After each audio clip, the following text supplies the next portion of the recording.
দেখুন, কি করে বুঝবেন যে আপনার গৃহে, আপনার বাড়িতে অলক্ষী বাসা বেঁধেছে?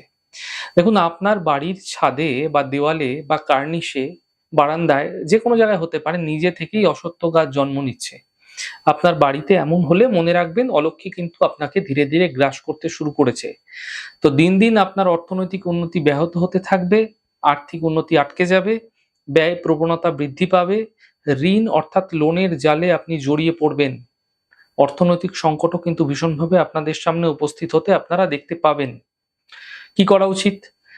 আপনাদের ক্ষেত্রে এরকম সময় শনিবার শুভ তিথিযুক্ত দিনে বাড়ির সদস্য যারা রয়েছেন, অথবা বাড়ির সদস্য যদি না থেকে থাকে অন্য কাউকে দিয়ে, আপনি যিনি মালিক আছেন তিনি বাদ দিয়ে অন্য যে কেউ এই গাছটিকে তুলে ফেলুন। কাটবেন না।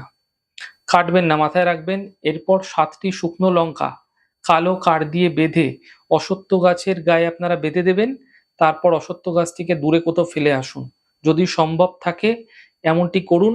আপনাদের ক্ষেত্রে মাথায় রাখতে হবে, যিনি বাড়ির মালিক আছেন তিনি ভুল করেও গাছটি তোলার সময়, গাছটি ফেলার সময় আপনি দেখবেন না, আপনি সামনে থাকবেন না। কালো কার ৭ বার পেঁচিয়ে ৭টি শুকনো লঙ্কা সহ ফেলতে হবে। এই প্রক্রিয়ার মাধ্যমে আপনার গৃহে যে অলক্ষী ধীরে, ধীরে বাসা বাঁধছিল তার হাত থেকে আপনারা দ্রুত রেহাই পেতে দেখতে পাবেন।